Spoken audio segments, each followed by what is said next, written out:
International forum की माने तो भारत लगभग 56 lakh tonne plastic waste generate करता है। प्लास्टिक इन्वायरमेंट को नुकसान पहुंचा रहे हैं और ज़रूरी है कि इसे बैन किया जाए। बैन किया गया है भारत में, इस बात से हम अनजान नहीं हैं, मगर बैन होने के बाद एक चर्चा के बीच में ये भी सुनाई दे रहा था कि जो फूड पैकेट्स हैं या चिप्स के पैकेट्स हैं जो बड़े बड़े उद्योगपतियों के हैं उन्हें तो फाइन लगता हुआ नहीं दिख रहा है, मगर जो मध्यम वर्गीय लोग हैं जो सड़क के बगल में अपनी दुकान लगाकर जीविका चला रहे हैं वहाँ पर तो सरकारी अधिकारी पहुँच जाते हैं और फाइन काट देते हैं।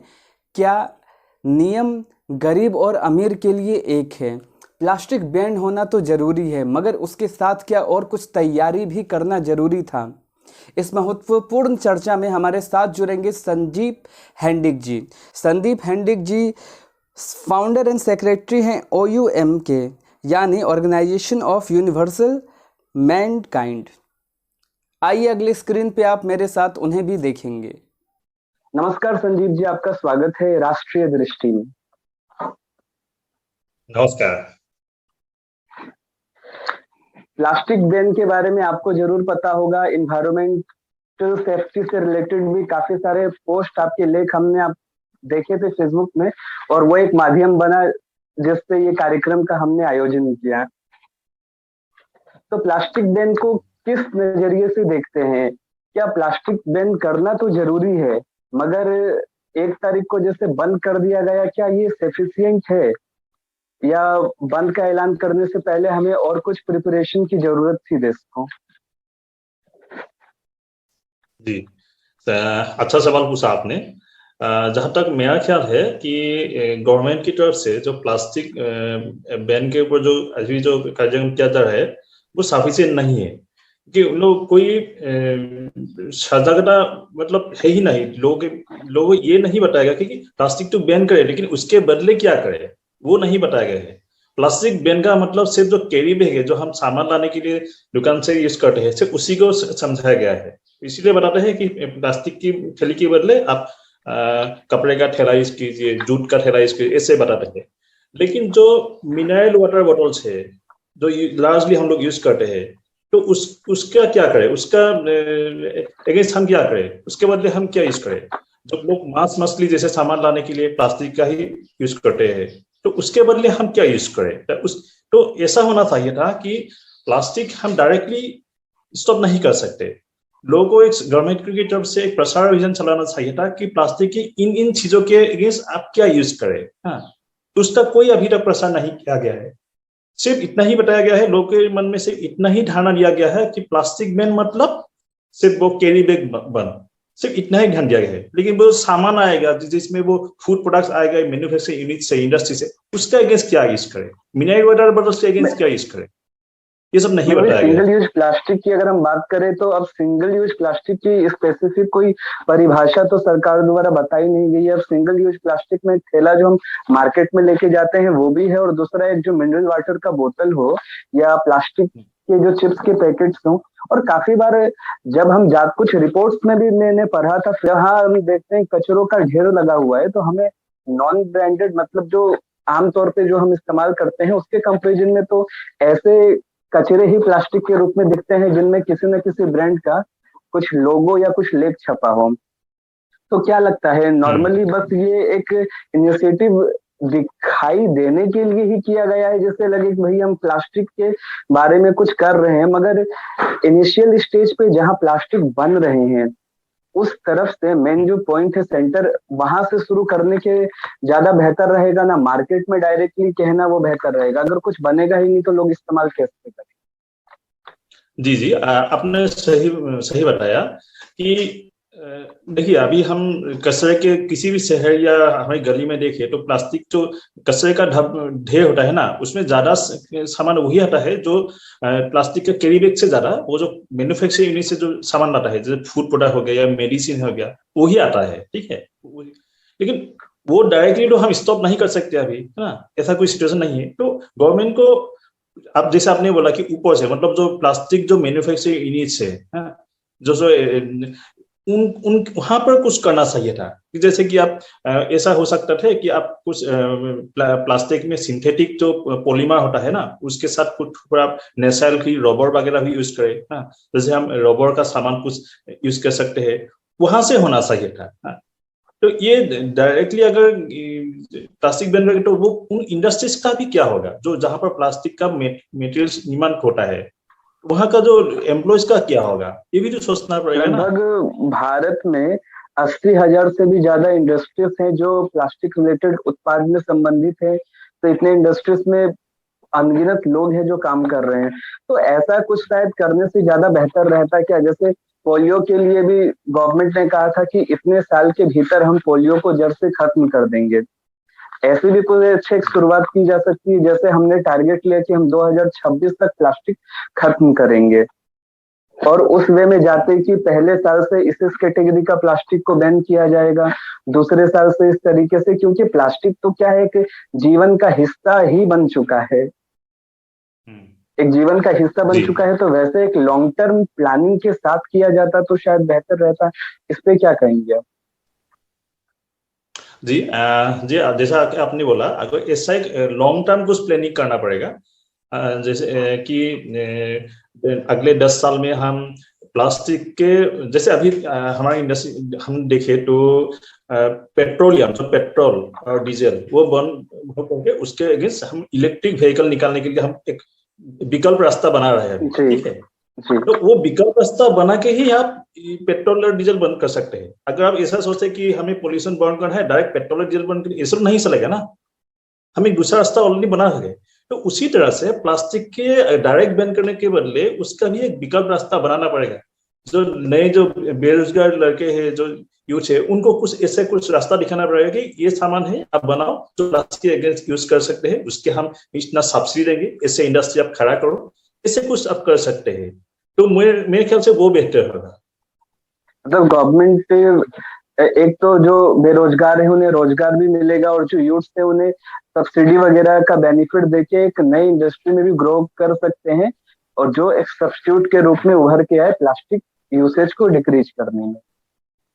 जी जी जी काफी बार लोगों की शिकायत रहती है कि कुछ कुछ कानून बनते हैं जो देश हित में ही होते हैं, पर्यावरण के हित में ही होते हैं, मगर वो कानून का पालन करने के दरमियान जो एक मीडियम वर्ग के जो बिजनेसमैन है या जो थोड़े गरीब है उन पे उनका ज्यादा नेगेटिव असर गिरता है, क्योंकि प्लास्टिक बैन होने के बाद बड़े बड़े जो भी उद्योग हैं वहां पर, जैसा मैंने दोबारा इस चीज को इसलिए रिपीट कर रहा हूँ कि काफी बार देख रहे हैं कि जो गरीब लोग हैं वो फाइन काट रहे हैं, जो भी गवर्नमेंट के संबंधित डिपार्टमेंट के ऑफिसर हैं वो जा रहे हैं, न्यूज आ रही है कि XYZ ऑफिसर ने XYZ लोकेशन में इतना फाइन कलेक्ट हुआ या लोगों को फाइन काटा गया पोल्यूशन करने की वजह। मेन जो इश्यू है प्लास्टिक, तो इसे क्या देखते हैं, चिप्स जो है वो करोड़ों में कमा रहा है, उसे फाइन नहीं लगा, मगर एक जो गरीब है जिसके लिए शायद वो 500 कमाया वही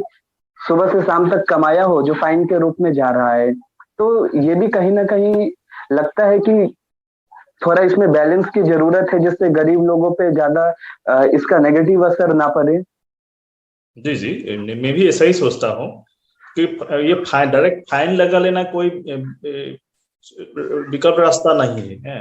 तो उसको ये बताना पड़ेगा कि वो करे तो क्या करे। अब देखिए हमने जो छोटे व्यापारी है, जो वो ठेला वाला जो सब्जी वाला है, तो वो क्या करे, वो इसके बदले क्या करे। हाँ, छोटे तो ये हमें पहले ध्यान देना पड़ेगा।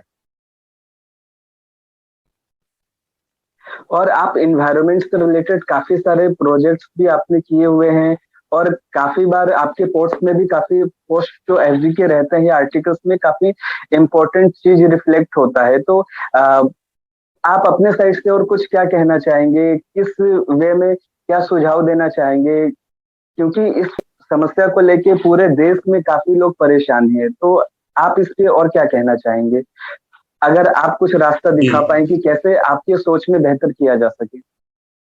जी जी जी, तो हम कुछ काम कर सकते हैं, लॉन्ग टर्म काम कर सकते हैं।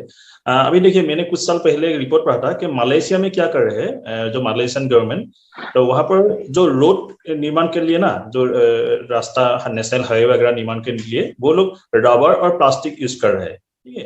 अभी क्या होता है कि हम सभी जानते हैं कि प्लास्टिक लॉन्ग लॉन्ग टर्म तो ये नष्ट नहीं होता, ये खराब नहीं होता है। लगभग उसका 4 से 5 साल 100 साल लगते हैं कहा जाता है। बहुत ज्यादा साल तक ही ठीक ही रहता है। तो हम क्या कर सकते हैं, तो हम इंडिया में भी जो रोड कंस्ट्रक्शन के लिए जो यूज बिटुमिन यूज करते हैं, हाँ, हम अलगटर भी बोलते हैं, तो हम बिटुमिन के बदले हम प्लास्टिक यूज कर सकते हैं। तो इससे क्या होगा, प्लास्टिक तो लॉन्ग टर्म तो खराब नहीं हो सकता, वो नहीं होगा। तो इससे क्या होगा, हमारा रास्ता भी बहुत सालों साल तक ठीक रहेगा। अभी देखिए ऐसा है, जो हम प्लास्टिक को डायरेक्ट जला नहीं सकते, प्लास्टिक को डायरेक्ट मिट्टी के नीचे दबा नहीं सकते, तो उससे क्या होगा, जो उस जगह पर कभी पेड़ पौधे नहीं उगेंगे, तो कहीं कहीं पर तो हमें फेंकना पड़ेगा ना, तो हम ऐसे जगह फेंके, यूज करें जहां पर पेड़ उगने की कोई जरूरी नहीं है, तो वो होगा रास्ता। तो एक काम हम वहां कर सकते हैं। तो इससे क्या होगा, लॉन्ग टर्म तक गवर्नमेंट को वो रास्ता रोड बनाने के लिए खर्चा उसका कम हो जाएगा, ये भी एक दूसरा सुविधा होगा। हम एक और काम कर सकते हैं कि हमारे असम के जो शिवसागर में मैंने एक लड़का है मिस्टर डेविड गोयल, उसका एक जीरान नाम का एक इंडस्ट्री है। वो क्या कर रहे हैं, अपना ईटा का ईट जो है ना, ईट ईट बनाने का एक ब्रिक बनाने का एक इंडस्ट्री है। तो उसमें क्या कर रहे हैं, वो प्लास्टिक यूज करते हैं उस ब्रिक में। तो ये नया इनोवेटिव प्रोसेस है उसका। तो इससे क्या होगा कि लॉन्ग टर्म तक वो ब्रिक खराब ही नहीं होगा, क्योंकि उसमें तो प्लास्टिक मिक्स है। ठीक है।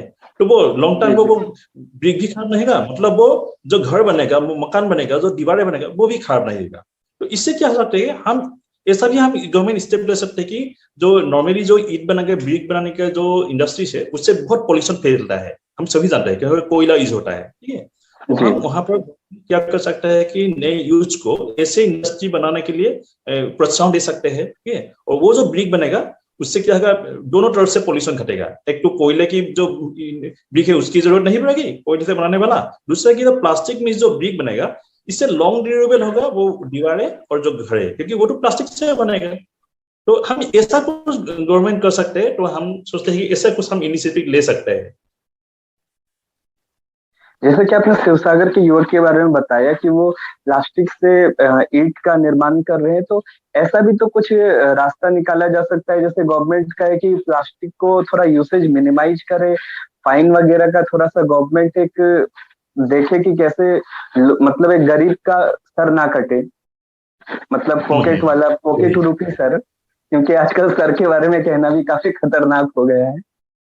मैं कह रहा था कि तो उस पे आपका कि प्लास्टिक जैसे कुछ साल में ये हो, और प्लास्टिक से जैसे हम डिफरेंट, जैसे आपने बताया ईंट बना रहे हैं लोग, जैसे कि एक शिवसागर के युवक के बारे में आपने बताया, और सड़कें भी बन रही हैं, और उम्मीद की जा रही है कि वो उससे काफी रिपोर्ट्स में वो काफी मजबूत भी पाए जा रहे हैं।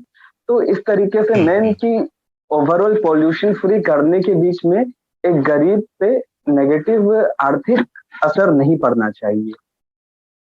जी जी जी जी। काफी सवाल हमने आपसे किए, और ये चर्चा हमें उम्मीद है इसमें कुछ ना कुछ और जानकारी लोगों को मिलेगी। काफी बार जो समुद्र रहते हैं उसमें भी जो माइक्रो प्लास्टिक्स रहते हैं, वो भी समुद्र में जो रहने वाले जीव हैं उनको भी नुकसान, क्योंकि नाले से होते हुए नदियों तक, फिर वो समुद्र तक जाता है, और समुद्र में भी काफी सारा कचरा और काफी लेख भी इससे संबंधित छपे हैं। आप जरूर, आपको जानकारी होगी इसके बारे में।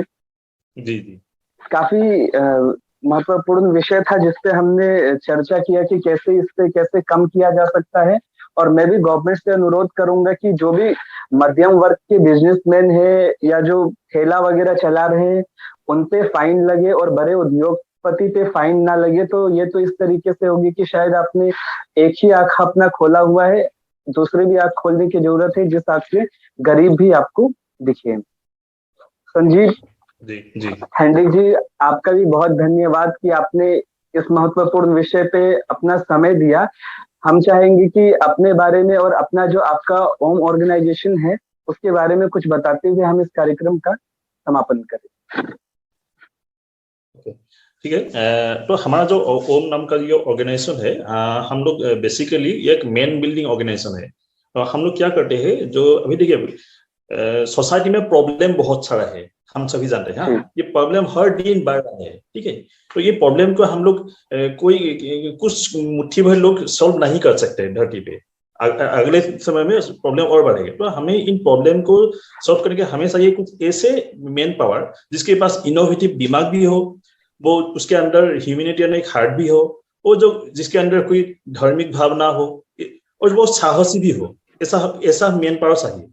तो हम क्या कर रहे हैं, हम हमारा एक प्रोग्राम है उत्कर्ष साधना। तो इसमें हम क्या करते हैं, ये सारों गुण एक ही आदमी में देने के लिए हम लोग एक प्रयास करते हैं। हम जो स्कूली बच्चे हैं ना, जो 10 से 15 ईयर्स के जो स्टूडेंट्स है, तो उनको उनके ऊपर हम कुछ माइंड डेवलपमेंट का कुछ एक प्रोग्राम रखते हैं। उसमें हम इन सारों गुणों को उसमें डालने की कोशिश कर रहे हैं। अलग अलग प्रोग्राम होते हैं, ठीक है। और उसके बाद हम क्या करते हैं, उनको कुछ टास्क देते हैं जो बचपन से ही कुछ सोशल में वो जाए, सोशल वर्क के प्रति उसका बचपन से ही उसका ध्यान जाए। तो ऐसे हम उसको टास्क देते हैं, उसको होमवर्क देते हैं। जैसे स्काउट और गाइड करते हैं ना, तो ऐसा ही हम काम करते हैं। उसके बाद और साथ ही हम कहते हैं कुछ इनोवेटिव, उसका दिमाग भी इनोवेटिव हो, हम कुछ ऐसा भी प्रोग्राम करते हैं। जैसे अभी रोबोटिक्स और एरो मॉडलिंग, वो भी एक काम हो गया, उसका ट्रेनिंग देते हैं। और जो एंटरप्रेन्योर्स है, एंटरप्रेन्योर सबके भी ट्रेनिंग देते हैं। तो हम लोग ऐसा कुछ प्रोग्राम कर रहे हैं। तो ये है हमारा ऑर्गेनाइजेशन का मेन काम। मतलब आप जिस पॉइंट्स पे काम कर रहे हैं, जिन इम्पोर्टेंट बिंदुओं पे काम कर रहे हैं, वो सीधा का सीधा जो मतलब ऐसा है कि उसका इम्पैक्ट लगभग आज से 5 या 10 साल बाद ज्यादा बेहतर लोगों को समझ आएगा, जब आपके ऑर्गेनाइजेशन से संबंधित बच्चे और बेहतर रिजल्ट कर पाएंगे। क्योंकि आप आज वो सीड में जितना समझ पाया, सीड लेवल पे आप काम कर रहे हैं, तो इसका रिजल्ट थोड़ा समय लेके ही काफी इम्पोर्टेंट आता होगा। क्योंकि जो बच्चे हैं वो एक्स्ट्रा कुछ, क्योंकि हम उस नजरिए से देखते हैं, उस तरीके से सोचते हैं, जैसे एनवायरनमेंट में हम पले बढ़े हैं या हमने जो पढ़ा है किसी भी एक चीज को समझने के लिए, तो जब वो समझने की दिशा में ही काफी कुछ हमारे अंदर रहेगा, तो बाहर जो हम देखेंगे उससे बेहतर समझ पाएंगे। काफी अच्छा योगदान है आपका और काफी इम्पोर्टेंट चीज पे आप काम कर रहे हैं। दोबारा इस महत्वपूर्ण चर्चा में अपना समय देने के लिए धन्यवाद। इस पूरी खबर पे आपकी अपनी निजी राय क्या है, कमेंट के रूप में हम तक जरूर पहुंचाएं। अभी के लिए इतना ही। देखते रहिए राष्ट्रीय दृष्टि। धन्यवाद। जय हिंद।